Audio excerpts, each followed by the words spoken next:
हाँ जी सर। आप जब यहाँ पर ध्यान दीजिएगा ना सर, तो शुरू में तो आप देखिएगा तो इनिशियली तो आपके पास x नॉट वन बराबर है आपके पास 2mg/k1 और x नॉट टू आपके पास बराबर है 2mg/k2 के, राइट। अगर आप इनिशियली यहाँ पर ध्यान दीजिएगा तो x नॉट वन आपका बराबर है 2mg/k1 और x नॉट टू आपका बराबर है 2mg/k2 के, right sir, is it true.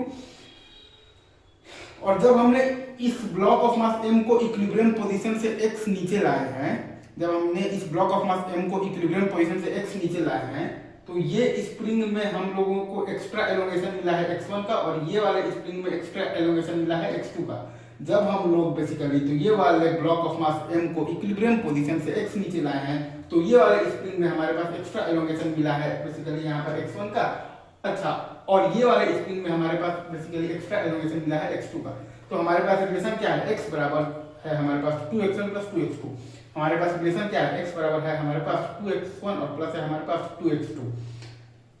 तो हमारे पास है 2x1 प्लस 2x2 बराबर x। अच्छा, अब जब आप बेसिकली तो ये वाले स्प्रिंग में अगर आप यहाँ पर ध्यान देंगे तो ये वाले स्प्रिंग में अगर आप देखिएगा तो आपके पास क्या आएगा, तो 2t1/k1 बराबर आ जाएगा 2mg/k1 और प्लस आ जाएगा x1। आप जब ये वाले स्प्रिंग में देखिएगा तो आपके पास क्या आएगा, 2 टाइम्स t1/k1 और अच्छा और वो बराबर आ जाएगा 2mg/k1 और प्लस x1 के। अगर आप ये वाले स्प्रिंग में ध्यान दीजिएगा तो 2 टाइम्स t1/k1 बराबर आ जाएगा आपके पास 2mg/k1 और प्लस x1 के। और वही अगर आप तो ये वाला स्प्रिंग में देखिएगा तो आपके पास आ जाएगा 2 टाइम्स t1/k2 बराबर आ जाएगा 2 टाइम्स mg/k2 और प्लस x2 के।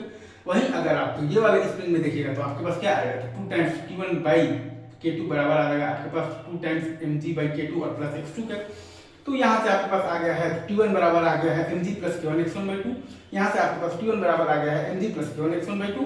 और आपके पास हाँ जी सर, तो आपके पास यहाँ पर आ गया है तो t1 बराबर आ गया है mg प्लस k2 x2/2।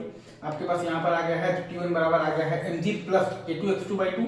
और हम लोग जानते हैं कि k1 x1 बराबर होता है आपके पास k2 x2 के और x बराबर है आपके पास 2x1 प्लस 2x2 के। हमारे पास है x बराबर है हमारे पास 2x1 और प्लस है हमारे पास 2x2 और k1 x1 बराबर है हमारे पास k2 x2। ठीक है सर, हमारे पास है बेसिकली x बराबर है हमारे पास 2x1 और प्लस है हमारे पास 2x2 और k1 x1 बराबर है हमारे पास k2 x2 के। और t1 माइनस mg बराबर m है और हमारे पास क्या है, t1 माइनस mg बराबर m है। तो वहां से हमारे पास a बराबर आ गया है k1 into k2 into x by आ गया है 4 times k1 plus k2 into m। तो वहां से हमारे पास a बराबर आ गया है k1 into k2 into x और बाई आ गया है 4 टाइम्स k1 और प्लस k2 इंटू m। हमारे पास a बराबर आ गया है k1 into k2 into x और बाई आ गया है 4 times k1 plus k2 into m। हमारे पास a बराबर आ गया है k1 into k2 into x और बाई आ गया है 4 times k1 plus k2 into m। तो हमारे पास ओमेगा बराबर आ गया है under root of the k1 k2 by 4 times k1 plus k2 into m। हमारे पास ओमेगा बराबर आ गया है under root of the k1 k2 by 4 times k1 plus k2 into m। हमारे पास ओमेगा बराबर आ गया है under root of the k1 k2 by 4 times k1 plus k2 into m। तो हमारे पास t बराबर आ गया है 2 pi under root of the 4 times k1 plus k2 into m और बाई आ गया है k1 k2। हमारे पास t बराबर आ गया है 2 pi under root of the 4 times k1 plus k2 into m by k1 k2। हमारे पास t बराबर आ गया है 2 pi under root of the 4 times k1 plus k2 into m by k1 k2। Easy, आगे बढ़े।